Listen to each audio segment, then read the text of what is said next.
Let's get it.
Welcome in. Tuesday night means Formula Stim Esports Cup presented by Brightspeed Fiber Internet. It's the challenge where high school students compete in F124, explore STEM careers, all while competing for $5,000 in scholarship and prizes. Joining me here in the booth, as always, is Lane X and DJ TJ. And actually, I wasn't here last time, Lane. It's good to be back in the booth with y'all.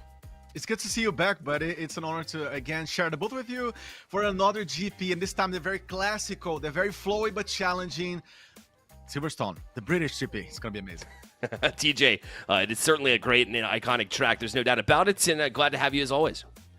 Oh, I'm always glad to be back. I got to take your spot last week. I had a great time filling the host role. But it is nice having another face and another voice to throw things to. And I'm just going to go ahead out on a pretty, stiff limb here that something tells me things are going to continue to get crazy, as they always do each week. So an extra voice to help us survive the day is always appreciated. Oh, well, yeah, absolutely. And you did a killer job, by the way. There's no doubt about it. Aw. Yeah, Well, speaking of doing a killer job, that is Brightspeed Fiber Internet. I'll tell you that, because the new Brightspeed Fiber Internet is here at the end of the day. It's that ultra-fast internet you've been waiting for. Now everyone in your house can stream. They can game. They can do more, all at the same time.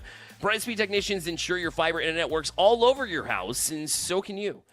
No more searching for that one spot in the house to take your video call. Don't settle for slow and unreliable anymore. Switch to Brightspeed today at go.staypluggedin.gg/BrightspeedApril. Again, that is go.staypluggedin.gg/BrightspeedApril. Limited availability in selected areas. Let's go ahead and get into the format of Formula Stim Esports Cup in case you're here for the very first time.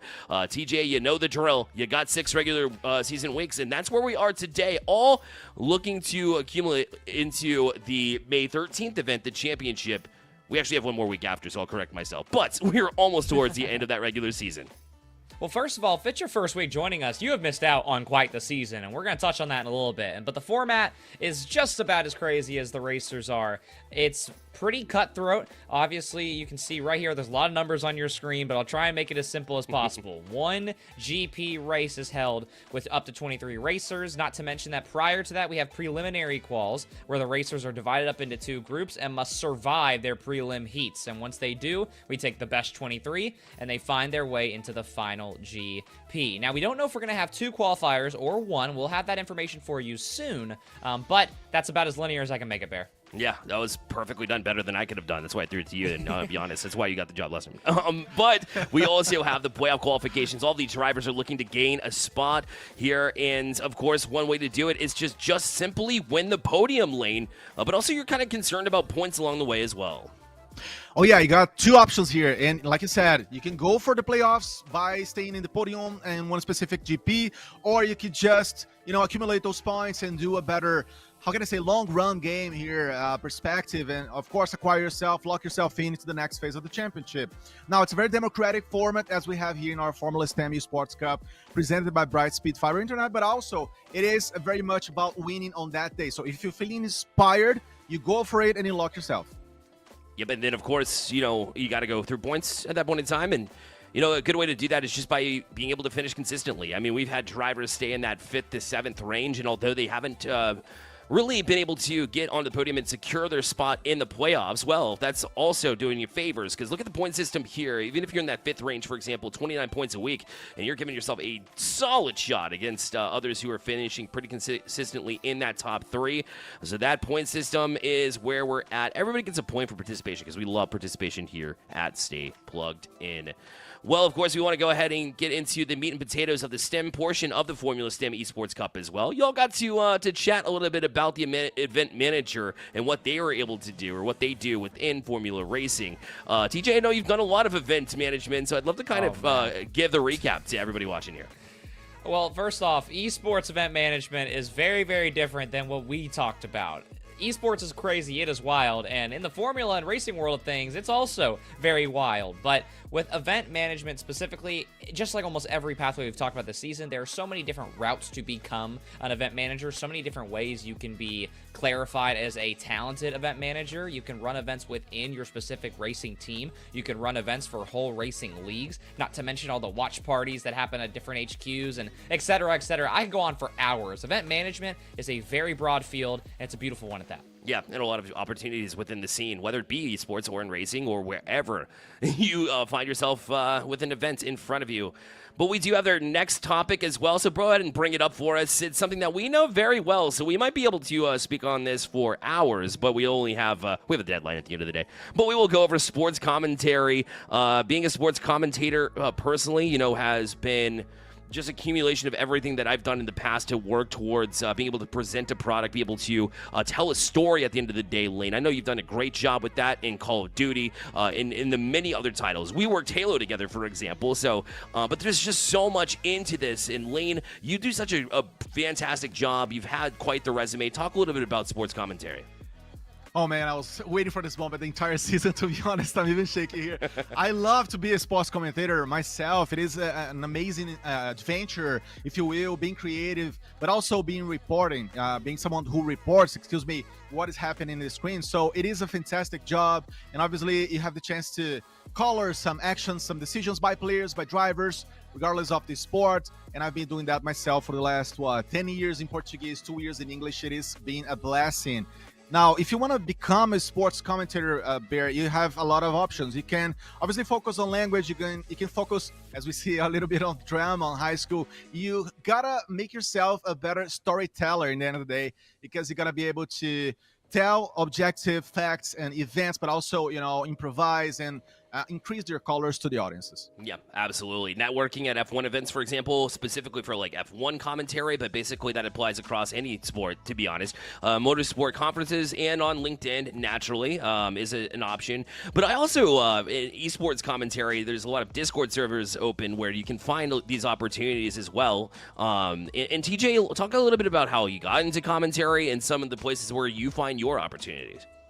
Yeah, so the biggest call to action I have for anybody interested in joining the sports commentary world is do not be afraid to ask. Do not be afraid to put your hand in the mix. For me, I got started with a league called the Southeastern Esports League just by picking up some of their B-Stream games here and there, just for free, volunteer, kind of getting my toes wet per se.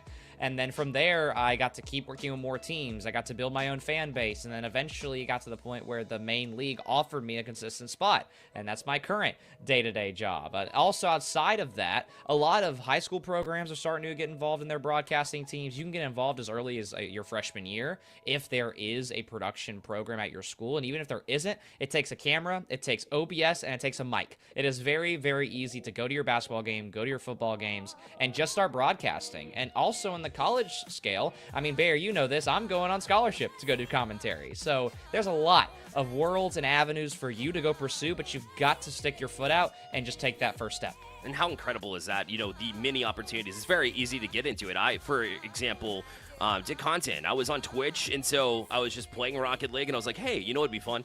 I'll host my own tournaments, and I decided to try to cast. Like, maybe it'll be something for me. I was already an entertainer at the end of the day, so it's very easy to just kind of be if you're a self-starter, you can certainly find an opportunity and just start doing it yourself and get some practice in. I think the beauty of sports commentary, though, Lane, is the fact that you can actually fine-tune that craft, so very easy to get into, very difficult to get really good at. That's correct. Staying consistent and everything in life, actually, and also sports commentary is a key factor. You gotta keep working. You gotta provide, with your partners the good quality, the good quality content that they do expect, and you also know how to promote yourself. So it's always a challenge. It's always about getting prepped and getting ready to go. But most of all, I would say you gotta love to be on the camera. You gotta love to be someone who talks about things and analyzes things mostly. Yeah, 100%. TJ, you agree? Well, yeah, you got to survive. I got a bruise on my eye right now, and I'm still here. So you got to survive. Got to be ready to go. No doubt about it. Oh, man. Like I mentioned, we can talk for hours, but we got to get things going. Obviously, we've got a race coming up, but we want to talk about the test session a little bit earlier. I know y'all got to tune into that and see some of the questions that came in a rows about Silverstone Circuit, for example. We had Dawson Cram come on for that as well. You saw the standings, a sneak peek of that, so a bit of a teaser there of the finish last week, I believe it was. But being able to see Dawson with that test session and go over it, not only do you get valuable feedback from somebody who's been there, done that, but also as these students go on over the course of the season, they're putting up lap times that are pretty similar, TJ. Yeah, I mean, well, Dawson is very talented. Do not get me wrong. And you put any of these high school drivers in a NASCAR, whether it's truck or cup racing, they're probably not going to do well. But I must be honest to Dawson, and I apologize in advance, the Formula racers here in the Formula Semi Esports Cup, they have beaten Dawson's times time and time again. So it's more interesting to see how a professional driver sees a track, makes the analysis, makes the adjustments to the car throughout the race, and then applying it to your own game. That's been one of the coolest parts about the test sessions. And also, you just get the practice, and you get to see how you're able to shape up against the other drivers as well. So they're always super useful, and thank you to Dawson for making the time each week. Absolutely. For me, Lane, I've seen you and me personally be in the chat asking questions ourselves because there's just so much knowledge that you can pick up. Even when you know the game, you've been there, done that, there's so much that you can learn from them, man. There's so much to learn, and they offer us all that. And also, Dawson Crum always says, don't hesitate to ask. So he's very open to catching those questions and offering us with nice content.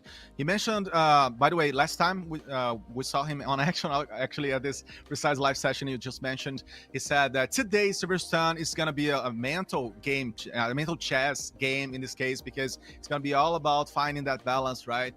Keeping yourself focused. It's very flowy. It's a flowy racetrack, but again, it's challenging as well. So the drivers are going to have to play, tough and rough and try to find those positions in the end of the day. Man, oh man. All right, well, let's go ahead and take it back to that final results from last week. This time around, for real. As we say, no need to. That's been plenty of weeks in a row where he's been absolutely dominant, TJ. The storyline always changes. No Need Dude enters late, holds a candle and then some to Top Racing, who got wrecked in an earlier race. But then coming into this past week, we were thinking, all right, this is Top Racing's chance to go toe-to-toe the full distance. And then after the first 2 laps, we saw Top Racing fall down to 4th, down to 6th, down to 10th, down to 12th, down to 14th. Had to pit early. It was a mess of a race that I don't know if I can blame Top Racing for exactly, because we don't know if they had any damage on that car, but it was a weird one at that. But because of Top Racing's struggle, 24K King struggle, Ian struggle, Nico struggle, Siegel struggle, it opened the door for so many new drivers to make their way in. I mean, Lane, the battle between Hardware and Illegal Monkey was incredible. Then No Need Dude obviously was doing his cruising racing in the end of that racetrack, but Hardware and Illegal Monkey were just, swapping positions until the very last second. It was amazing to see that happening, and finally they locked themselves into the playoffs, which was to me very well deserving. They were deserving all of this during the entire season. As we see new names here, we got ourselves a chance also today to see more names stepping up, using your own narrative here, TJ. Yeah, I mean, Siegel, again, big story. Top Racing, even bigger story. It's very confusing. Siegel did qualify P10 and then fell 3 spots. That wasn't surprising. But Top Racing's race strategy didn't fall the way that they wanted to. The pit wasn't really too early or too late. It was more so the race pace, which we've never seen Top Racing fall out of the top 3 in terms of race pace. And in the final 5 laps, Top Racing came out of the pits, last like 7 laps, came out of the pits and then set the fastest time by an entire second. So it was very confusing. And Bear, I'm glad that you're back this week, because I don't know if I want crazy, I don't know if I want confusing. We got all of it last week. I was both when I was gone, by the way. But listen, I love to see, chaos ensue, but I do like to see some consistency as well. I'd like to see Siegel kind of bounce back also. They've been 7th basically every week, and then I left, and suddenly it's like, I don't know how to secure my 1 spot. But they were able to at least manage it, and we'll see if they get back into that spot too. Consistency will be key. Top Racing, that one confused me when I looked back at the race itself specifically, but to see No Need Dude at that top spot consistently, I think it very, very quickly shifted from Top Racing being the one with the target on his back to No Need Dude as the season has cooked on.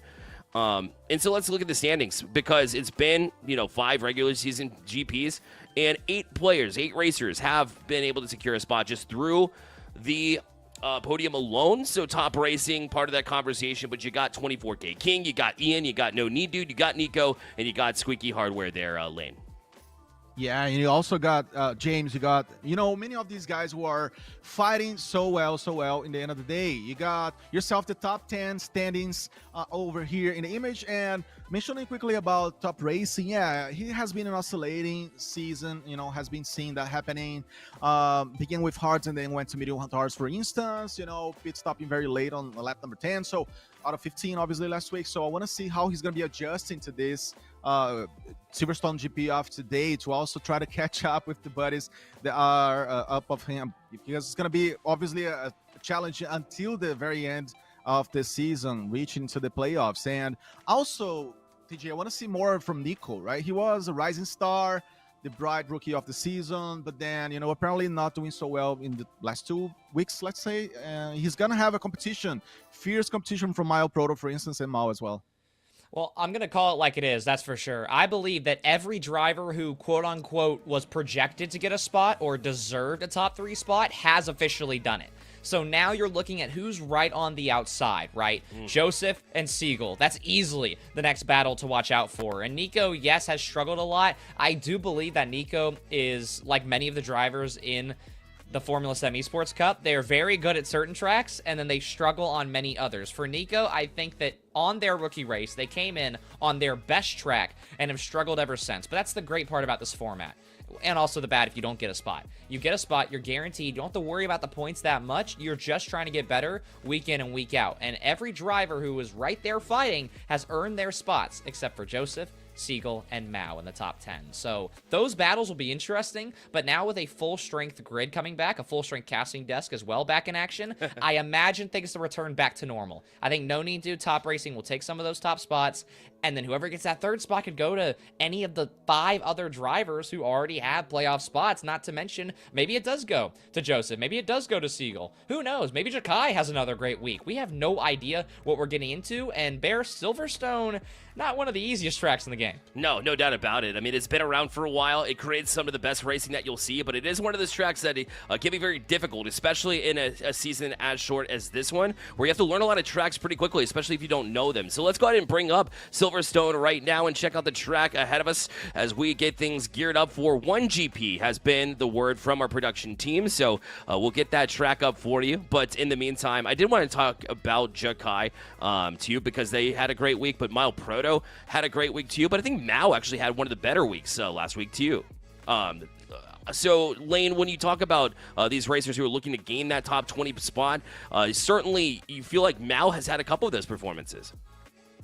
Yeah, Mal has been so consistent, right? He found himself within the top 10, let's put it this way, since Austria, making it into the top, especially, of course, doing the Brazilian GP. So, and finding himself into a P5. So, it is a very, very consistent driver. I want to see him. I want to see Mile Proto also performing well. And on the top of other names that you guys mentioned already, Reinforced Siegel, excuse me, but also Jukai and Joseph. Joseph is a story of himself. Of course, we're going to talk about that more because he has been spinning around and having, incidents during the entirety of the season that have been taking him away from the playoffs yet. But not only him, but also Saturn. So these are the names, to sum it up, that I would believe could be making it into the playoffs today. British GP always brings crazy things. TJ, what do you look for in this race? When we talk about Silverstone circuit in this British GP, what are some of the key points that you're going to bring up here? So we got to talk about Spa. We got to talk about going up a road, right? But now we get multiple points of contention to focus on. Turn 9, Copse Corner. Notoriously known back in I believe, 2021, Verstappen and Hamilton, 2 of some of the greatest Formula racers to touch the track, had a huge collision. Verstappen's Red Bull car went flying off the track, and Hamilton went on to win that race, I believe. But then on the other side of the track, turn 16 through 18, that is Vale Corner, and it was the scene for a moment that me and a lot of the racers were joking about. It was the significant through goes Hamilton comm that was made on the Sky Sports broadcast after a battle between Perez, Hamilton, and Leclerc. It was nuts to see in person. I can only imagine. There's a million different videos online you should go check out. I got to watch it from my TV. It was just as crazy. I expect those drivers to have similar moments almost on a lot of these corners, because there's one thing that you'll notice about Silverstone. There's a lot of sweeping corners, a lot of room to build speed, a lot of time to gain compared to the rest of the grid. So not as many spots for critical error bear, but a lot of moments to still lose decent time. Yeah, 100%. I'm glad you brought that up because there's a couple of point of focuses.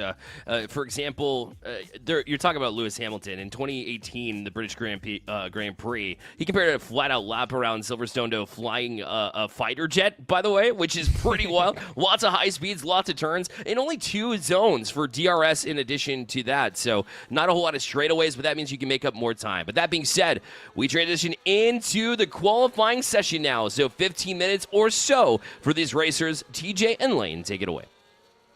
Well, ladies and gentlemen, welcome to another week of Formula STEM Esports Cup racing. For those of you joining late, you're with myself, DJ, TJ, and Lane on the other side of the booth with Bearlight doing lovely analysis throughout. And Lane, we've already talked briefly about Silverstone, but I'm glad that Bear brought up the fighter jet analysis. These cars will be flying today.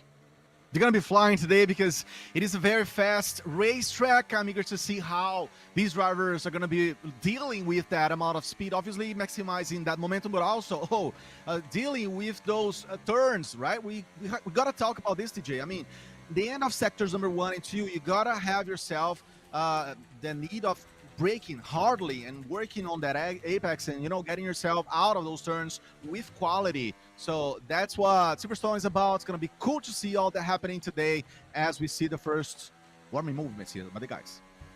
Some slight updates as well based on the normal format you're used to seeing. There is not enough drivers here today for us to have a preliminary heat or a preliminary race. We only have 19, meaning that you are now looking at the GP. So we skip all the formalities and we get right to the dinner, and we're not far from dessert as well, as all the drivers are officially making their way onto their hot laps. You can tell from the left side. Top Racing rounding the last few turns, and right here is where you want to gain all the speed and really put pedal to the metal. So Top Racing will kick off their very first lap along with almost every other driver on the grid lane. Oh, yeah, this guy, he needs to get himself back at the top again, having had a very tough week last week, as we know. Let's see how he's going to deal with that. Of course, warming the tires and moving around and wiggling to the sides. And we have also Illegal Monkey, one of the best drivers last week, doing a fantastic job, especially when it comes to holding his anxieties on the turns and, you know, just getting focused to reach the top. So it's a bunch of good drivers we're seeing here today, DJ.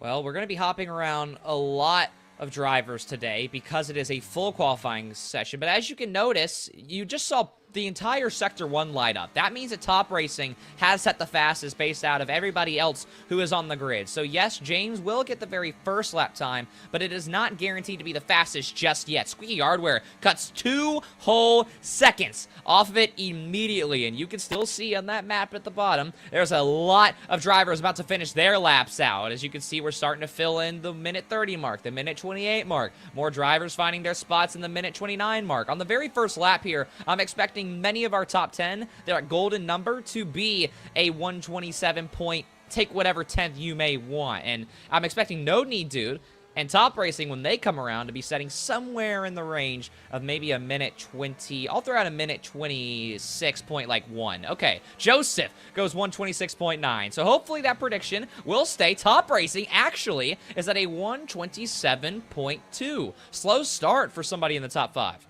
Yeah, such a slow start. Again, maybe he's still struggling a little bit with connection issues like last week he was.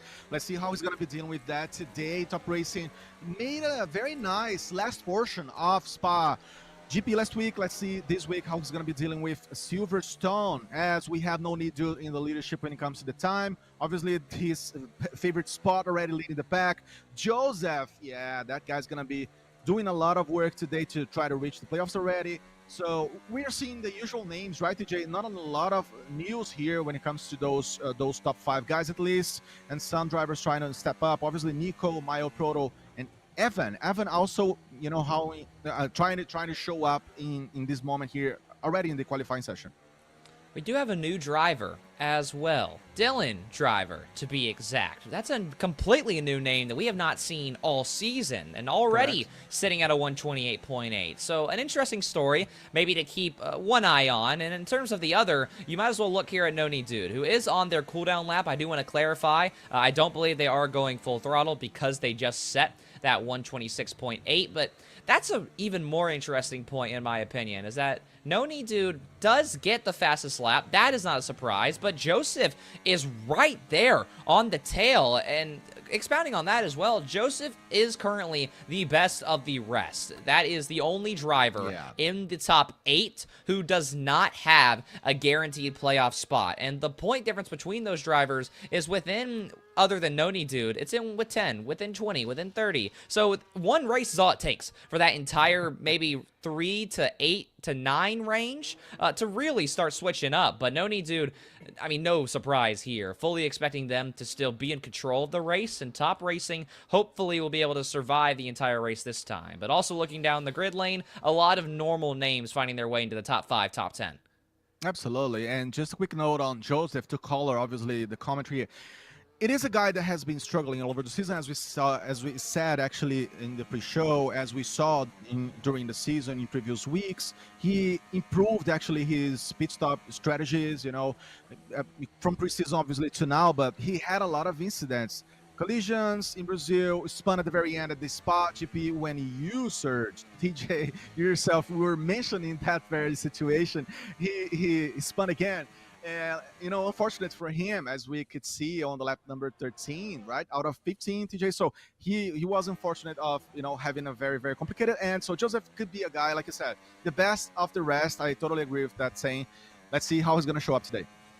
Squeaky Hardware, I believe, making their way on their first hot lap attempt of the next group of laps. I take it back. I actually believe this is now their hot lap. So let's watch Squeaky Hardware and see what they can do. Yes, that is a ghost car. Don't jump out of your seats just yet. There is no collisions turned on here in the qualifying session. So as they'll keep moving around, we got a long lap ahead of us. I actually would love for Bear to get their input so far. Yeah, so I spoke to Squeaky Hardware before this kicked off, and in his interview, I asked him, what is the most memorable moment during the season thus far? And he had last week to say, clearly. I mean, he made the podium last week, so that's when you confirm that you're going to be in the playoffs. But on top of that, he pointed out his battle back and forth between Illegal Monkey. So they see them right now as they went back and forth here in qualifying as well. They're creating a rivalry of their own that we want to keep eyes on because those are two of the hottest drivers that we've seen so far in the Formula STEM Esports Cup. It was easily the best battle we've seen down to the final lap out of any drivers, and I'm glad that Bear brought up rivalries, Lane. There is a lot of specific drivers we have seen not only fight in the early parts of the season, but then move up the chain and find new rivals throughout. So do we think that coming into a track like Silverstone, which has a pretty dynamic rivalry history, again, I'm thinking of Hamilton, Verstappen as always, do we think that some of those rivals will still be even, or are we expecting more drivers to make their way in between those rivalries? No, I'm expecting to see those known rivalries and new rivalries coming up definitely today, because we have to talk about, for instance, Reinforced Sigil versus Saturn, if you will. We have to talk about Mile Proto versus Mao, right? They were the newcomers, let's say it this way, before pit stopping, obviously, last week. And after that, obviously, they lost grid positions to newcomers and to known names. But again, these guys are performing well and are bringing us some nice narratives and rivalries for sure. And absolutely, last week, we also have to mention, we already said that Squeaky Hardware versus Illegal Monkey. So it is a show that we're seeing, right? Every single track offers us a new opportunity to watch these guys and learn more. And today, obviously, I want to see more from these buddies. They seem to be with the momentum, right? The mental momentum in the season, meaning confidence is here. And as we know, Silverstone is all about confidence. It is about having a fast car, but also being confident. The GP at Silverstone is only 18 laps because of how long the track is. Not the longest that we've seen this season, but it's up there to say the least. And so for these drivers, by the time they're done setting their laps, you're probably going to get somewhere in the range of 6 to 8 total laps, which is about 3 to 4 hot laps. So if you get almost the entire halfway point of the race to practice, I think this right here is one of the only GPs where it's worked out that way, where drivers' practice laps will be half of what the actual GP is worth. So yes, you do want to try and blaze through this track and try and get your fastest lap possible, but because you're not fighting for a GP spot here, you got to make sure that you can get the consistency down, whether you have to sacrifice a few tenths or not, because once we do hit that GP, you can't afford to crash, you can't afford to collide with a car. I mean, there's too much speed that all of these cars are going to be carrying, where all it takes is one wrong move, one little piece of rubber on your tire to touch another, and your car will turn into a helicopter lane. Yes, you're correct. And we can see, and we can say actually from last week to now, that these guys have learned so much, right? When it comes to managing their traffic ahead of them, they have had a very clean race at the Spa-Francorchamps GP last week, as we know. So almost no collisions, as we said. So they have been learning for sure how to manage those resources, how to manage also, how their car is going to be behaving during the entirety of the racetrack and GP. We have to also talk about the tire choices, right? We see obviously the softs here for an attempt of seeing how they are for today, TJ, but last week we have a mix of strategies. We got to see some guys starting, for example, with the softs and going for the mediums, and then some others prefer going from the softs to the hards. And yeah, all these elements are going to play a role today, of course. You've got to notice this as well, is that when Top Racing was entering this hot lap attempt, notice how slow they were taking the last few turns, really using that entire back half of the race to take your time. It's some sweeping corners. Again, it's Vale corner, so there is one tough turn before you finally get to start gaining speed. So also the strategy and the mental preparation is something worth noting that all these drivers have, as Top Racing does cut over the track limits just ever so slightly there, and also is 3/10 behind from where they want to be. So a lot of time left to gain here in the middle sector, and if Top Racing is struggling, I mean, imagine if the rest of the grid continues that theme as well. We might not see another improvement this entire GP session at the top 3, the top 5 here, Lane. Yeah, I think things are going to be looking as they are. I agree with you. over here. The Top Racing struggling to find his best form again. Those no names very much already defined, and it is something that we have to talk about. The mental capacity to keep focused. Of course, whenever it's not okay, you just dismiss the qualified result, for instance, and that has been the case for some of these guys, especially for Top Racing, that we're still seeing going into the pit. He, for instance, didn't finish well the qualified for Brazil, 13th position, but then he was the leader right after that. So he knows how to deal with those, situations, those elements that come over the way. Top Racing was aware they were not going to find a major improvement, so they decided to go ahead and go back. But Joseph, who I believe is on a hot lap, is making their way through Sector 2. No Need Dude had also come out on a hot lap, but did not improve at all either. So a lot of our best racers, I believe without a question in this booth, we would agree that No Need Dude and Top Racing are our most talented two racers here in the Formula STEM Esports Cup. And they have not found improvements once again. So now Joseph, again, the door is wide open for Joseph to not only slot themselves into the podium places early, but then to confirm a championship spot. But they've got to earn it so far. And you can tell that this lap, well, it's not going to be counted because that right there is a little too wide for legal track limits. So as Joseph does come around, we will see what the final lap time is, but I don't believe that it will stand unless the game maybe had a slight heart attack, and it won't matter. 1 minute 27.0 was the time. So just about a tenth, a little less than that, behind Joseph's previous time. I believe that turn right before where they went off the track was where they probably lost a major improvement right there. And DJ, you know what is interesting to see about the pit stop strategy, just mentioning that quickly as well. These guys, those who loved to go for the overcut, for example, during the season, they are also doing this right now. We see Only Dude stopping just on the last lap. We see Top Racing, Joseph. So they're betting and they're gambling on those tires to see where they're going to, get to. Their ability, obviously, to manage the resources without having to go over the pit stop is amazing. We have seen that multiple times, and I'm eager to see if that's going to be repeating itself in the GP as well. Almost to that 3-minute mark, which means drivers are most likely only going to get one, or at max, if they have extra gas, 2 laps in a row before they have to return and deal with their spot in the GP. And Bear, I'll throw to you for one more major piece of analysis. Silverstone is a track that doesn't hurt you if you're down the grid on the first few turns because there's not a crazy full stop moment. But what does being up front going into those turns mean compared to being in the back? When you're in the front, you're able to kind of lead the charge and take the route that you want to, right? If you're behind, you have dirty air that you have to deal with. So to have a lot of speed on a track like this, where you don't have to worry about really height distance across the entirety of this course, it certainly does pay off to have that clean air, to lead from the front, to be able to hit the lines that you want to, not have to worry about trying to strategize your next overtake. Instead, be able to approach the track in confidence when you hit the harder part of the tracks as time goes on. So TJ, that confidence that Lane was talking about a little bit earlier does come into play there. Oh, no. Well, I'm glad, Bear, that you just wrapped out your point because Akaruki found their way not only off the track, but deep into a barrier, nose deep to be exact. And so that will retire Akaruki, who could not find a time faster than P19. So it won't hurt much more than maybe one extra practice lap. But Lane, we enter the final 2 minutes, and almost the entire grid will make their way out, including both Top Racing and Illegal Monkey, who put on fresher tires and are on the same outlap right now. So they're going to be close together across the line. They're going to be very much close. It's going to be cool to see how they're going to be battling for this almost the same time, to be honest.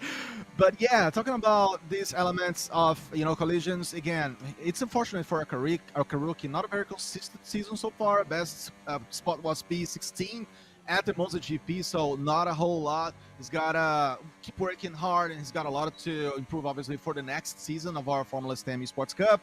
So unfortunately not being able to see him today, but let's hope he's gonna be back for the next week as we see a little bit of a reinforced Sigo in this last minute and a half. DJ, is he gonna be able to improve himself over here to fight for a better spot? I don't know, because you guys on the pit stop. Let's see how that outlap's gonna be.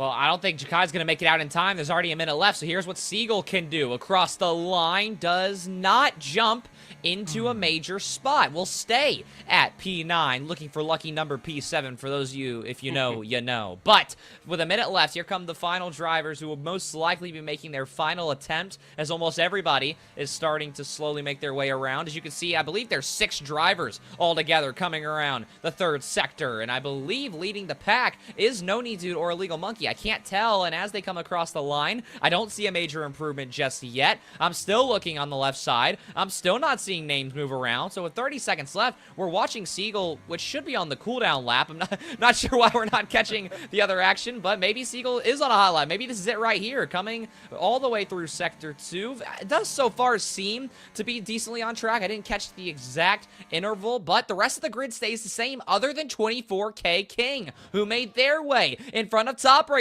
by 0.002. Wow.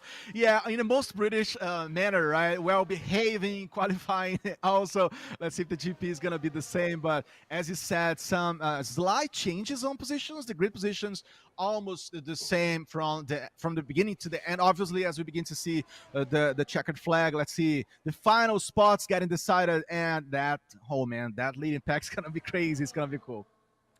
Well, I originally thought Noni Dude had already set their time, but watch this lap going on. They are throwing the car around these corners, really pushing for an improvement here. So I think Noni Dude is on a mission to actually make a point. The rest of the grid has almost finished their time, which means now we are purely looking at the top 5. And how cinematic could this be? Well, I've got one answer for you, and it's 2 more turns away. Noni Dude will make their way deep into Vale Corner, keeping that car within the track, pushing the edges, 2 tires on the side, coming across the line, 126.7, cuts a major 10th out to make that gap just a little more comfortable, Lane.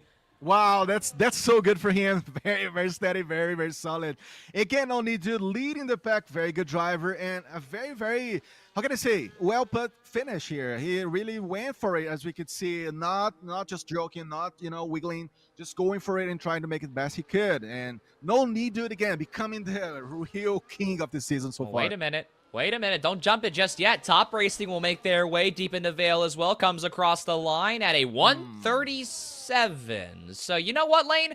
I take it back. You were right. We have our entire top 19 drivers, and we will enter the GP shortly. So on that note, Bear, I'm going to welcome you back to the desk a little early here. Any major notes from that qualifying session? You got to look at the Jays here. First of all, Joseph, who's looking for that podium here today to jump into the playoff spots. He is in 5th or 6th in points, but still hasn't secured the playoff spot. Now, they're pretty much going to be there if they continue the same run. And how about 2nd place in qualifying? Plus, Jug Kai is one that we were watching to maybe build off of last week. Well, he's placed 7th here on the grid as well. And then also James's MVP, who will be in the playoffs. They didn't quite have the best qualifying session there, as they'll be starting below that 14th place. So we really want to be able to see those stories. Joseph jumping, James not the best, but Jakai also in that 8th spot. Sorry, correction there. But those J's certainly across the map right now. Well, I mean, qualifying was not our most thrilling session of the season, but still some decent moments towards the end there. Noni Dude, just to make a statement, will find their way across the line, improving, but every driver extremely close. I mean, Lane, we talked about this last week. Our drivers in the last race were, I think, within about 1.5 seconds, maybe 2 seconds through the top 15. This right here is almost the exact same. So not only are all the drivers getting better, we should be in for what should be a great Silverstone race. It should be, and it's gonna be. I'm gonna tell you this because these guys are so close now. The time gap has really drastically fell down, and I love this, which goes to show the quality, which goes to show they're applying themselves, especially on dry, normal conditions. Let's put it this way. So I'm so excited to see how Silverstone is gonna be. Man, oh man. So qualifying session wraps up. Of course, we like we like to see the close gaps between these drivers, as it's going to be a close one for sure. But there's always that factor. There's always that factor of, once the chaos ensues, once you go up against the other racers past that lap 1, that's when contact comes into play. And a lot of these racers there get pretty aggressive as that race goes on. So you got to keep your calm, keep your cool, TJ, as this race goes on, because although you can put up some pretty quick laps, you have to adjust accordingly based on what everybody else is doing. Well, we're also at the point of the season where you got to watch out for very specific racers. Me and Lane have made this joke week after week after week. I'm looking at Joseph, I'm looking at Hardware, I'm looking at Siegel. When those three are alone, they are great racers. They are fine, they make their way through the grid, they're very talented. When they are together, they have no regard for each other's safety, they have no regard for the front or rear wing, and they are dangerous together. Not to mention that normally a few places outside of that group of three, Illegal Monkey, Nico, again, drivers who've already earned playoff spots, but are also decently doing well in the points. So you need to make sure that if your name is No Need Dude, if you are Joseph, if you are 24K King, if you are Top Racing, you need to get out and get ahead early on here, especially for Joseph, who, Lane, as we enter the formation lap, is just one race away from clinching a spot in the playoffs.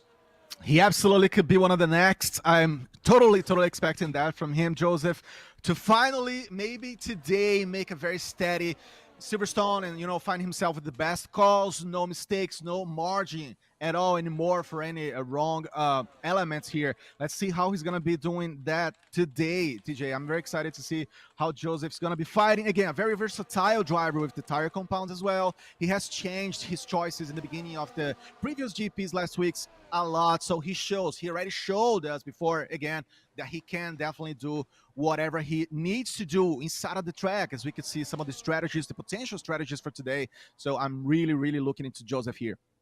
Yeah, we haven't talked about pit strategies until just this point. I'm glad that graphic came up at the right time. Softs is the clear pick. This is a track that rewards speed and rewards consistent speed over time. So I would expect not to see the hard tires. I would only expect to see the soft to medium strategy. But as our drivers take their place on the grid, only time will tell, Lane. Oh, yeah, only time will tell. Let's see how this is going to be rolling. I was expecting to see, actually, for today, start with mediums, to be honest, TJ, and then moving into the hards. But we see that the drivers are enjoying to use those softs, obviously, for the additional grip. Let's see how of an endurance they're going to be finding here with those tires actually to start. So cool to see that the majority is going to go for the softs, and we're going to be seeing those strategies of undercutting and overcutting as well, playing a role here as things begin to roll. Well, we've got our drivers on the grid. I believe everybody is in with no problems, and here we go. The lights will set to red and then restart to all to green as the drivers get their way up and going. No Need Dude gets a very late start. This is going to open up a chance for Joseph and 24K King to go ahead and drop as they make their way down into turn 1. No major stops just yet until turn 2. 24K King and Joseph will take an early 2-3 tenths lead, but look at the entire grid right next to each other. Akaruki takes a disqualification early on here for being parked in the wrong place. But you can see the entire grid are finding their way up and down, and everybody is extremely close as we dive our way into Sector 2. Joseph and 24K King neck and neck. The better racing line does belong to Joseph right now, and he will be rewarded for that. Finding their way on the outside, 24K King will still hold on to the time for now, but not long enough. Drivers diving their way down one of our first major DRS stretches, or after one of our first major DRS stretches. We will touch on that once DRS is enabled in about a lap's time, but as of right now, Lane, things are neck and neck, and Top Racing just dropped a few places. Yeah, Top Racing falling a little bit more, and we see Joseph taking the leadership, 24 King as well with him. No Need Dude falling also for P3. It's been an amazing start off this racetrack. I love to see those changes in spots. But when it comes to the top 6, it's kind of the same. So not a whole lot when it comes to new drivers stepping up, except for Evan. Evan Gamer stepping from P10 in the qualifying sessions, TJ, to the P7 at this point. Let's see how far he's going to get, since he has not been so present or consistent during the entire season. But here, I mean, it just takes you one racetrack, one GP to do yourself a favor of getting into the playoffs, potentially. We've made our way around the track for the first time here in Silverstone, and it seems to be what we're hoping for. All these drivers are still neck and neck. So we talked about the grid and the level of competition that it continues to bring. How about this here lane? Every driver is within a turn of each other. So when collisions are turned on in, I believe, about half a lap's time now, things are going to get pretty dicey. As you can see, Noni Dude has found their way around Joseph, who has to watch out because right behind Joseph is guess who? Hardware and Illegal Monkey. That chaotic group of three, give or take a few other members who are down the grid, may already get off to a wild start.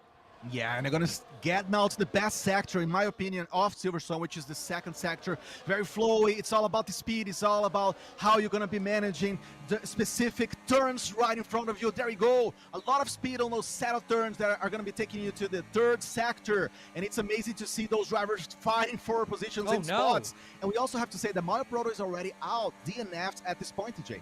Well, Evan also just fell from, I believe, P9 or P10 down to P17. So I think Evan had a slight moment coming around one of the corners there. But the top three has been almost perfect so far. 24K King and Noni Dude are neck and neck. But as you can see, Joseph is really struggling to stay consistent here already in this race. And Noni Dude will regain the fastest lap. But one of the biggest points to watch out for is Seagull, who's the only driver in the top 10 on mediums. That means they're going to get about 2 to 3 extra laps before they're forced to pit. So for Seagull, if you're able to keep this pace and you're able to jump a few more spots, whenever you come back out of the pits, you could find your way into a top 5, into a top 10. But Dylan Driver, our only rookie racer of the week here, is all the way up into P7, fighting with Chakai very closely. His Top Racing and Illegal Monkey are doing the exact same. I love to see Dylan, trying to make his name between the veterans of the season. I love to see how far he's gonna get. As we see Illegal Monkey fighting to reach the top 5 in this case, he goes after, and he chases Top Racing. He manages to grab some positions over here, and let's see how these tires are going to be affecting the drivers. As you said, reinforcing it with the mediums. Interesting to see this strategy. He began last week the Spa GP with the softs going for mediums, so I'm eager to see it's going to be changing after those mediums being too hard, like he did, for instance, into the Austrian GP, no! Or if going to have different strategies. Illegal Monkey takes a very tough moment out on the gravel, does somehow recover that car from the gravel, and somehow doesn't give up a spot to Chakai either. But Dylan has jumped even more places with Chakai. So even some teamwork coming together here, which the DRS is activated for almost every driver because of how close they all are. But you can tell it in these lap times. Every driver is within a second, maybe even a second and a half of each other in the top 10. So things getting dicey still. Drivers are slowly starting to find their place, but you can see it on this camera right here. Also, the top 15 is very close to the rest of the grid as well. So all we're waiting for is one major crash, one major spin, and things could change desperately here as Seagull does take a very nice dive. Won't make it capitalized just yet. Does at least jump a few spots, but Nico on the other set of mediums in this GP are trying to make some room as well, jumping into P10. I love how you defend, how you love to expect for those collisions. And yes, as the car's gonna be getting bunched up, as we're gonna have the traffic getting obviously more patchy over the GP in this case, we're going to be seeing potential collisions and incidents, and this could change entirely the landscape. But so far, a well-behaved Silverstone GP, if you will, with slight minor changes on the positions here, TJ. I see Dylan, struggling a little bit to stay within the leading pack, and it's now the P7. We have Top Racing staying in a very steady P4 at this point. So let's see how far he can get, and especially when the first pit stop window begin to happen and comes to the racing, then things gonna get spicy. Well, we are a few laps away from that pit stop. I believe we're looking anywhere from lap 7 to lap 9. And so, Bear, the grid is slowly starting to divide into sections here, with Top Racing being one of the markers between the best and the rest so far. I mean, what are you noticing in terms of paces, in terms of competition? The grid's getting dangerous here. It's getting dangerous, but one thing that I did want to point out is the fact that the players, the racers that have had that strong start continue to at least find some traction here. For example, I'm watching James, all the way up from his 16th spot starting, has silently worked his way up to 9th. Now, he made that push to the top 10 a little bit earlier and has kind of straightened spots there. So I'm keeping eyes there on the soft tires that have definitely paid off. Reinforced Siegel also very consistent here with the medium tires, can run some extra laps here at the very beginning here. We see that Doe is going to be the first one into the pit lane as well. He'll get the hard tires after the soft, so we'll see the decisions made between some of these drivers between soft to medium or soft to hard as time goes on. Well, me and Lane did not bring that point up, so I'm glad that Doe will try and maybe make a fool out of ourselves. And Evan, who also just went into the pits, was caught speeding down P17, so that's going to hurt. But, Lane, an interesting point that Bear brings up. Doe goes for the lap 5 pit strategy, meaning that you almost have to go with the hards to survive the rest of the race. But Doe Jr. has yet to show the pace that it takes to remain ahead once they do gain that spot while everybody pits. But they really got to haul it into high gear for the rest of the race. Well, listen, I love the bold call. I love what he's doing. He's bringing the hearts so early here to, prove a point, to show that endurance is going to matter in the end of the day. Not only him, but we're going to be seeing also Evan going for the mediums at this point. We're going to be seeing also Reinforced Siegel and Nico stepping up as soon as the leading pack goes for the pit stop. So these landscapes going to be changing a lot. I love to see those changes, and I love to see how things going to be flowing over here, TJ.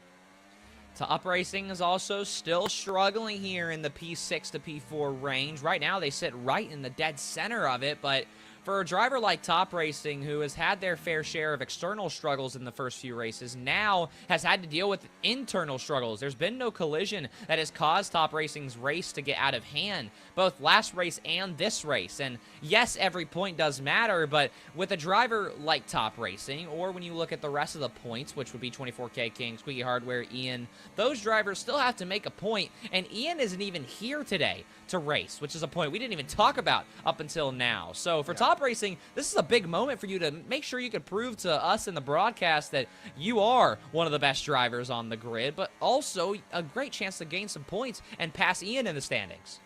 Yeah, Top Racing should indeed look at this GP today as his big opportunity to step up in the standings, especially also in confidence, right? He has been struggling.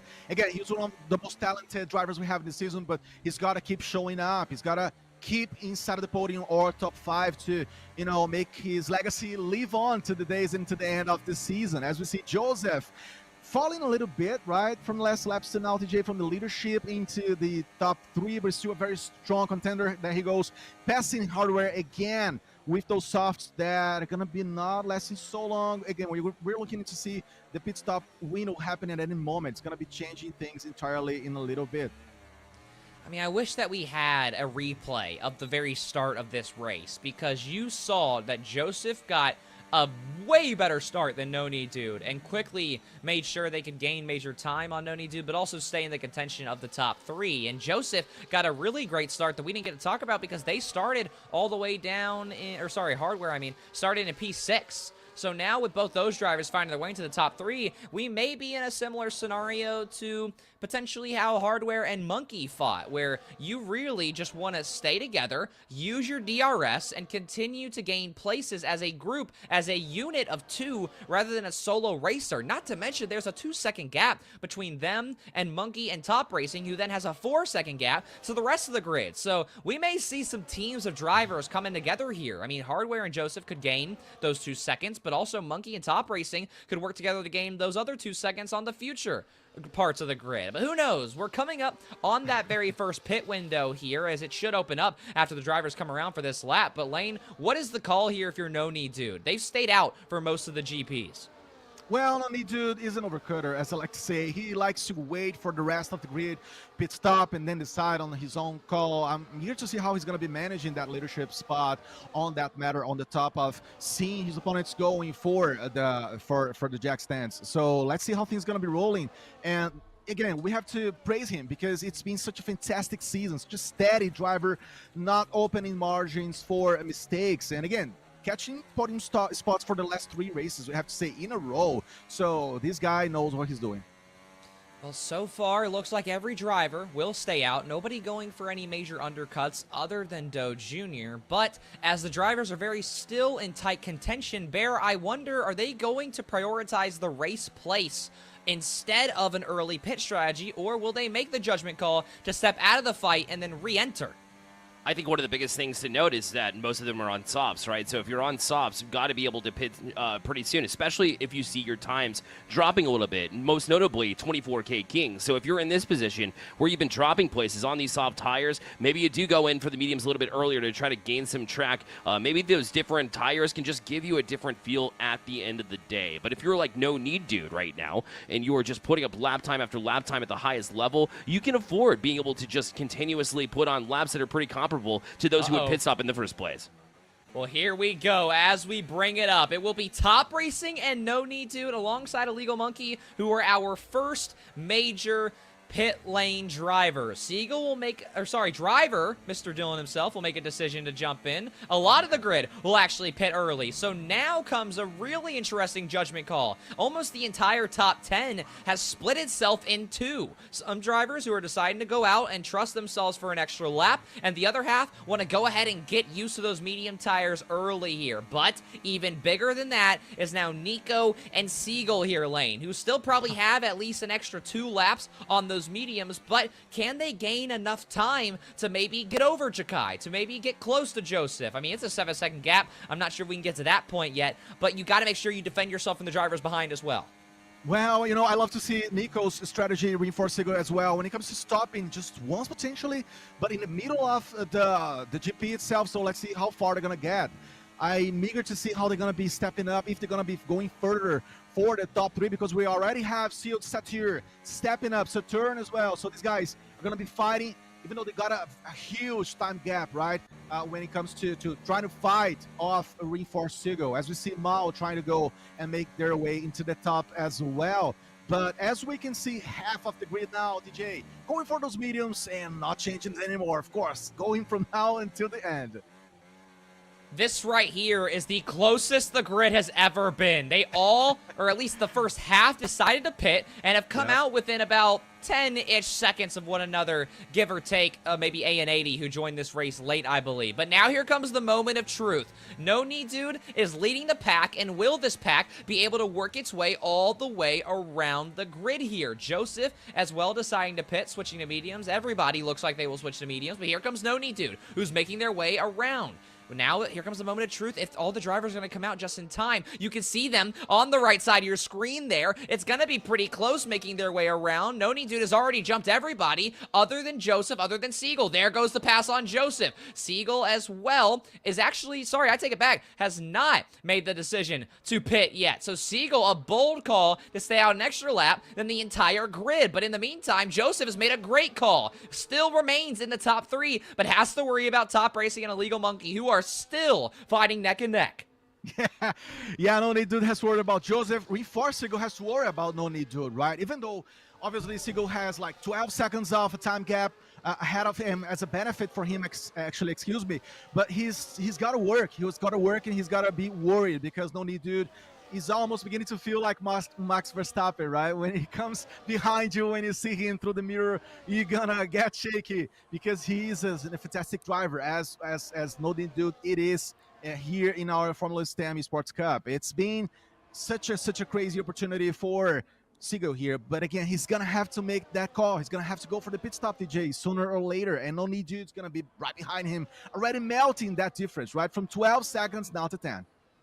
I mean, in the pit lane, it's not enough seconds to count on. Siegel's probably going to fall down into maybe P8, P9 is my prediction here, based on how long this pit lane is. And 10-lap-old mediums was a bold call and did lose some time, as you mentioned already. So as all of the drivers come around, it'll be an interesting point to notice. Where will Siegel end up? Softs is the correct call. Illegal Monkey sets the fastest lap of the race thus far, so gaining some time on Joseph, but still about a 4-second gap. So Monkey actually actually has now created a second gap between Top Racing and the rest of the grid. So that's a first, I believe, that Illegal Monkey, since last week, has found their way into the top 3, top 5 conversation. But also Top Racing, a driver that we know what they're capable of, but they've got to show us still a second behind Illegal Monkey. And also, as I mentioned, I almost got it on the nose lane. Siegel's a P9.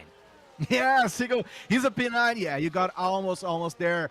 But again, let's see how he's going to recover. It's all about the recovery, obviously, in the last portion of the GP. And over here, we have Joseph stepping up, always so close to no need do. We have Illegal Monkey surpassing Top Racing. That's a very interesting narrative as well. That never happened before during the season, TJ. But there it is, Illegal Monkey finding his way since the last GP to now. And Top Racing still fighting, still going for it. Still, trying to catch up to his own speed and to his own name and legacy from the beginning of the season. We are checking on him, quite a distance between him and Legal Monkey. But yeah, right behind him, he's got Hardware, another playoff driver. So it's going to be a very, very tough competition in the end, as we see Jukai, another J driver here, as we joke, to try to make it their way to the top. He's going to be able to do that today. Again, Joseph has very notably earned the title, the best of the rest. The only driver in the entire top 7 who has not earned a playoff spot, who has not clinched a podium spot to get to that playoff at the end of the season. So now, with a 3-second gap between themselves and Illegal Monkey, and only a second gap between them and No Need Dude, there's a lot that could happen here. If Joseph can get that gap to under a second and can stick with No Need Dude and work together to stay ahead, No Need Dude could actually be Joseph's key to earning a playoff spot, but you can't get ahead of yourself because Illegal Monkey and Top Racing are getting DRS off each other once again, and Nico has found their way up a few spots, even with the pit decision to go with the softs on the second stint of this race. They're now all the way up into P6, and Siegel is climbing the grid as well, so got to keep an eye on those two. Yeah, and talking about Joseph real quickly, guy, I think, TJ, that, for Joseph, it's all about being safe, right? He's got himself 3 seconds ahead of Illegal Monkey, so why should he risk or, go for both movements? I think it's all about keeping that playoff spot in this case that he's almost looking at. And on the hand, on the case of Doug Jr., I have to mention that, the early pit stop for him was not as amazing as we thought that he could be. He began as the first one to stop, going for hearts, but not so successful so far. There's a driver that is stopped on the start line, and so there's a virtual safety car, which means the drivers will not be able to pass one another. And so here comes the decision of what do you do now? Nico will decide to pit. Bold move, given the fact that they just went to softs, but Jakai will pit as well. So with the virtual safety car, I'm not even sure whose car it was, but for some odd reason, we have a safety car here, Lane, and things are about to get really dicey, but the rest of the grid actually doesn't decide to pit. So the safety car disappears with less than about a quarter of a lap. So now Nico and Jakai will actually fall about 5 spots. So a bait by the game there almost, Lane. It was quite a bait. We never saw that in the season, to be honest. Well, very, very interesting. And there he comes back again to change the landscape once more. TJ, what a crazy moment. I can't even tell what I'm watching here, so I'm going to throw it to our lovely analyst. Bear, why is there a safety car? I can't tell. I believe it was Evan at the start line who just kind of sat there, and so the game read it accordingly. Now, we'll get you all the full details of this as time goes on, but obviously you saw the shakeup of things when this virtual safety car was called, not once, but twice. So as we start to kind of iron out those details, we'll keep eyes on the ones that unfortunately sacrifice position for that exact reason. Well, Siegel is up into P7, Nico up into P10, so the drivers didn't lose too much going on, but 24K King has a drive-through penalty for speeding under that virtual safety car. So now that is 3 penalties that have been caused by the virtual safety car, which was on the track for, I believe, what, Lane, like 20, 30 seconds max? So an awkward moment here, and Squeaky Hardware also is very, very tight with Top Racing and Illegal Monkey. This right here is reminiscent of the moments we talked about in the pre-show. Absolutely. It's not about being a virtual safety car, it's a virtual craziness car at this point because the virtual car was providing us with some more collisions and some more incidents than usual, obviously. But yeah, such a battle here for the top 7, as we could see before. Legal Monkey trying to hold on to the P5 at this point. Very tough moment for him. He was feeling that podium today as well, but feeling the competition. He is top racing, trying to step up. As well, we see Legal Monkey at this point in a very cool position. The battle is going to keep happening here in TJ. And I just wanted to point out that Top Racing was so successful and so skillful to cut the time gap between him and Legal Monkey. It was a longer time. Now it's not as much. So we're going to be talking about Top Racing, Monkey, and Hardware fighting for that P3. Well, they all do have clinched playoff spots, but a podium with only 6 regular season races is still a huge win if you are able to grab it. So this right here looks to be a very storybook type of ending for them, but a bigger story as well is that with all 3 of the drivers fighting, Joseph is in a great spot right now. You don't have to worry about too much. You just simply need to make the car survive. Also worth noting is there is a driver who did take a spin in Sector 1. We will not see a safety car or a virtual safety car, and Noni Dude has set the fastest lap and has increased the gap between them and Joseph by half of a second. Noni Dude, as always, on a flyer after flyer. He is a beast. Come on, he is so talented. We gotta talk about this. Noni Dude, since he appeared in season, he has been such a force here against the opponents, obviously, and Joseph is feeling that. But like you said, and like I mentioned before as well, we're gonna be seeing Joseph playing safe. He doesn't need to go for the craziness today. He just needs to hold off a little bit off that spot. He doesn't need to do anything different from the usual. And Legal Monkey is gonna be fighting to get the top 3, of course, as well. Hardware keeping his positions from the last week to now. So we're talking about a bunch of drivers who have learned so much, right, TJ? Especially from the 2 GPs to now.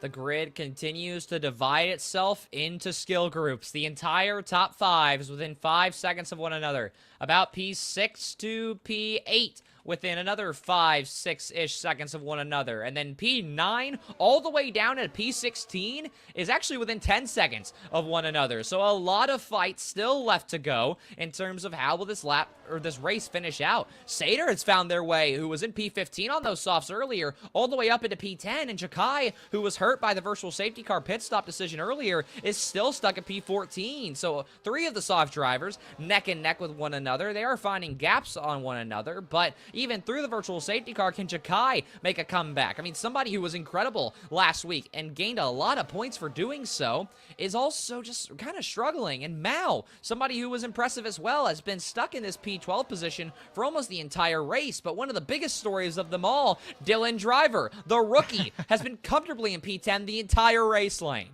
Yeah, the thing for Dylan in this case is I don't think he's going to be able to maybe, sum up those points that eventually could get him into a competitive spot into the championship from now to the end. So it's going to be all about the practice, the experience, obviously, now and also in the next GP next week, in which I expect to see him again, obviously, and also for the next season of our Cup. But I don't know if he's going to be able to reach the big guys here. But again, amazing job by him. The second best rookie in the season, if we can put it this way, after Nico, as we see Legal Monkey try to fight Hardware off. They're so close, almost nothing between them, and it's gonna be very, very good to see how they're gonna be finishing this one. 2 laps left here, TJ.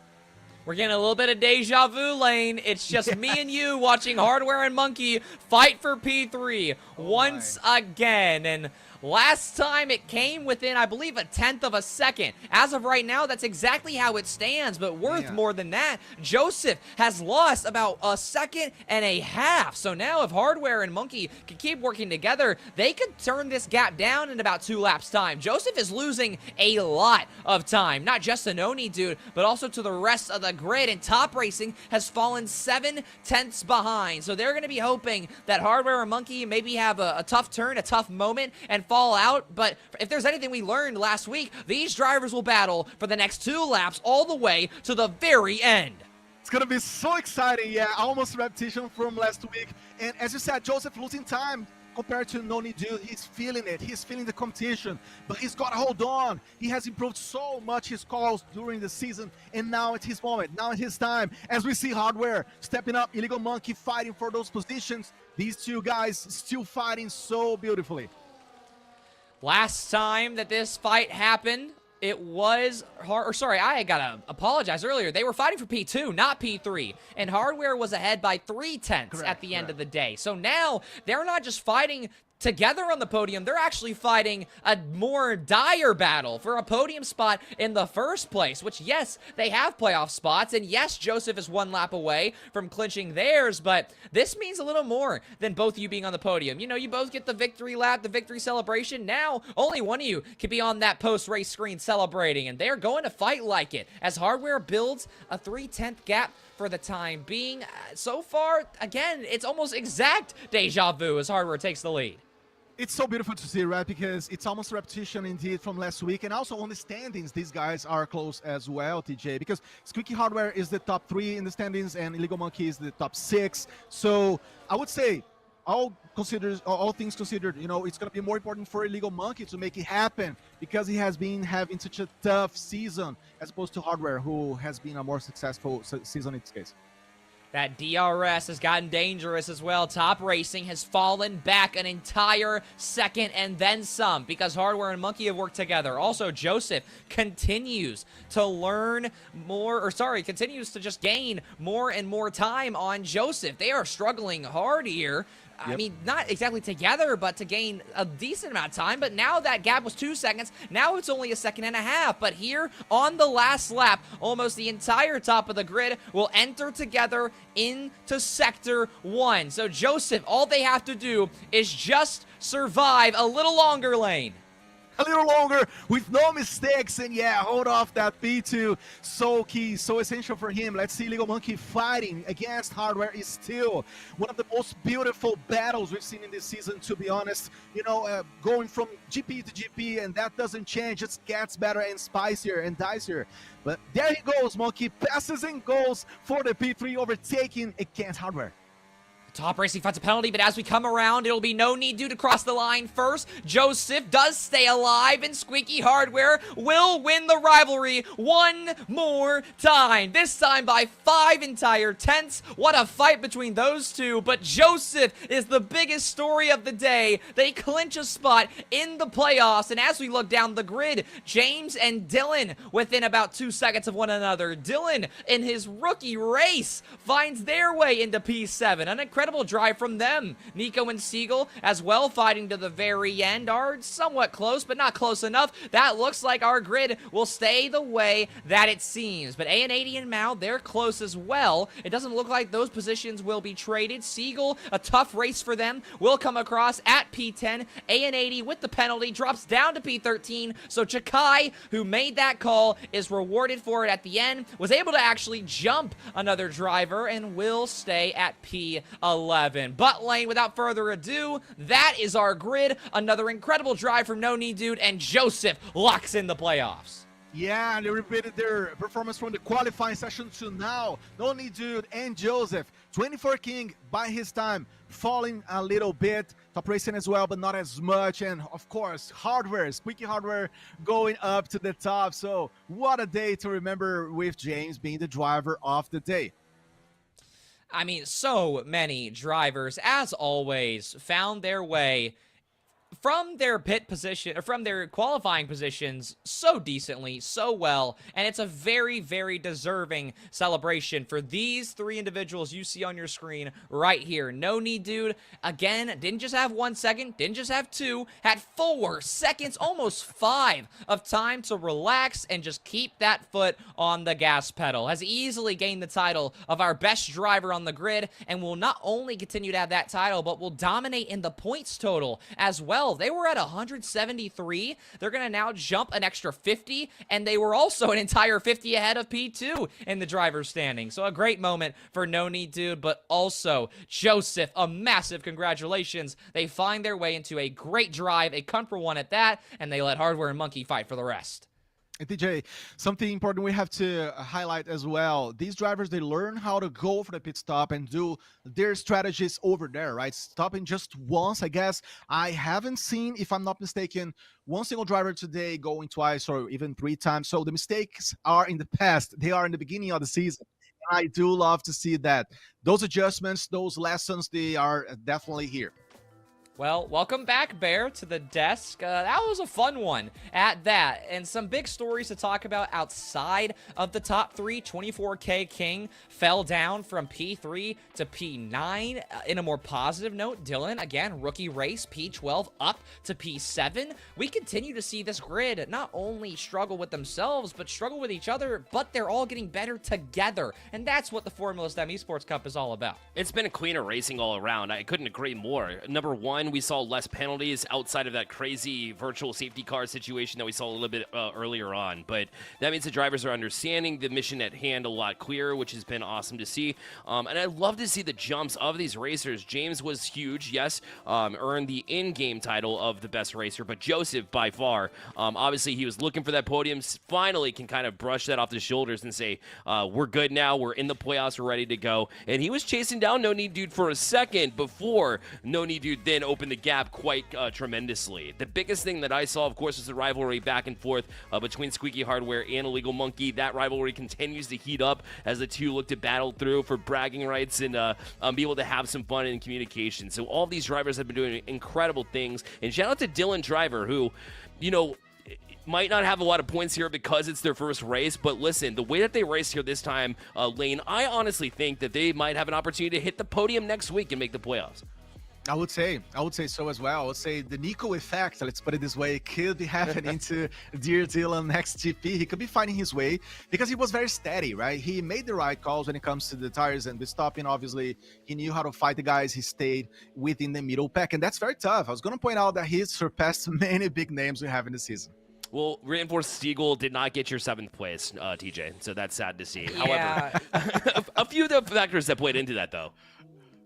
Yeah, I'm sad, to say the least. Siegel, I have a personal connection to Siegel in the P7 spot. That's easily my favorite storyline to push. But you can't blame Siegel for the race. I mean, made a call to go from mediums to softs, also pitted 2 laps earlier than the other soft drivers. One of them, which was Nico, did pass him by, I think, 2 positions? Yes, 2 positions, from P8 to P10.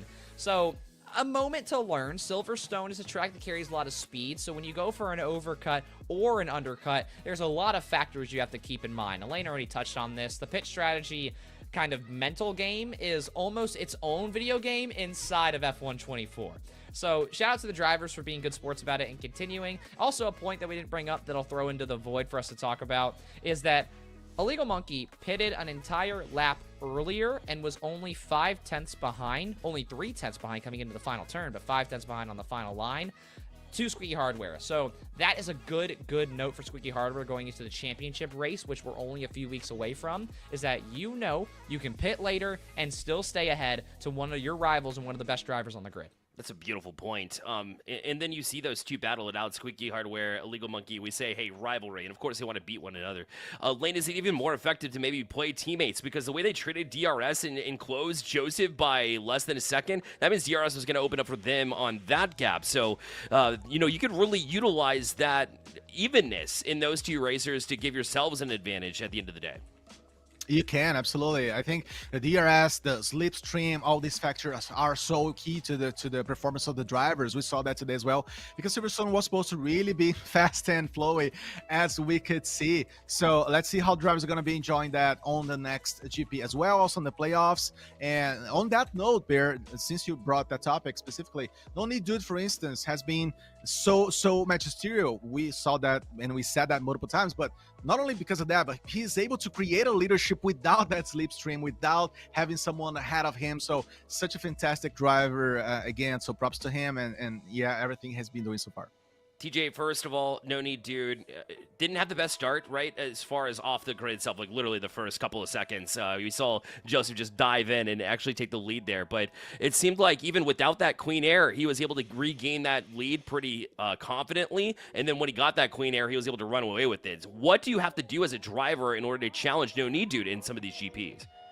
Well, this point goes to No Need Dude as well. You have got to keep practicing. No Need Dude, as great of a driver as they have been this season, you cannot afford to have bad starts like that. You get to control the pace of the formation lap, you get your tires as warm as you wanted them to, and then you still messed up on the start. That will not be excusable by the time you get to the championship. You're letting these drivers get better time and time again. So the point I'm trying to make is that you've got to keep grinding. Every driver on the grid is who that applies to, because yes, everybody else needs to cut the gap to No Need Dude. First, they cut the gap to Top Racing, who has also fallen a few places, but now you're talking 4, 5, 3 seconds that No Need Dude has won almost every race by. In fact, I believe he even won by double-digit seconds. So everybody has to keep getting consistent, has to keep grinding, and this is the first time that we've seen multiple groups of drivers stay together the entire time. Not to mention that everybody stayed together for the first 3 laps of that race. So there's positive markers for everybody,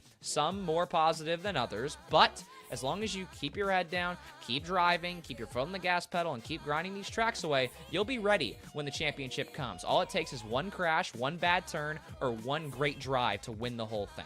That's right. And then you talk about Joseph, his strategies that turned around as well in pit stops, and no coincidence, you're finding yourself in second place, which you've seen plenty of times over the course of the season, just haven't been able to close it out. Lane, it was good to see him do that, but your final thoughts on the day as a whole as you see these drivers improve? I love to see indeed the groups getting now segmented, and that helps us with analysis as well. So it's cool to learn from these guys. Some of them from last week to now made some mistakes. They corrected them, and I see some of these new names as opposed to the beginning of the season, for instance, to now, we begin to see them shining because they are grinding. So that's the point that TJ just made, and I'm going to take as well on that. You need to keep working and improving so that you can also bring yourself better results. So it was an amazing Silverstone, well-behaving one, as we could expect, but let's see how things going to get even more interesting in the next week. One more week of the regular season. Before we get into the details of that, TJ, your final thoughts to wrap up today. It's a really good sign to see that all the drivers are getting closer and closer. I talked about it off stream, off what I was saying during the race, but I'm very, very happy to see that everyone's improving together and is also confident enough to make their own calls. I mean, Nico made the latest pit stop decision out of anybody and finished P8. Dylan comes in out of nowhere, finishes P7. Monkey and Hardware have started this rivalry out of thin air, beating Top Racing to even do that. So it's incredible, all the storylines that keep developing. And when we go to Japan next week, that's the hardest track we have seen all season. Not just that point, but by a mile, it is the hardest track we have ever seen all season. So please, please, please, to the drivers, if you're watching this, start racing Japan tonight. Get your reps in, number one, and then tune into the test session as well, because you're really going to need it. It's a lot of details to dive into it. So this Thursday, in preparation of the Japanese GP at Suzuka, we'll have another pro driver come out and be able to teach you the course. And of course, that kicks off at 5 p.m. Eastern time. And then you can join the Formula Stem Esports Cup. It's not too late. You still have 1 week. You can get in. It's racing.staypluggedin.com. Who knows? You can get this Nico syndrome and get perhaps the Dylan Driver syndrome if they're able to get the job done next week. And of course, race day kicks off same place, same time here on the Stay Plugged In channel at 6 p.m. Eastern time from Suzuka. We will see you on Thursday. Good night, everybody.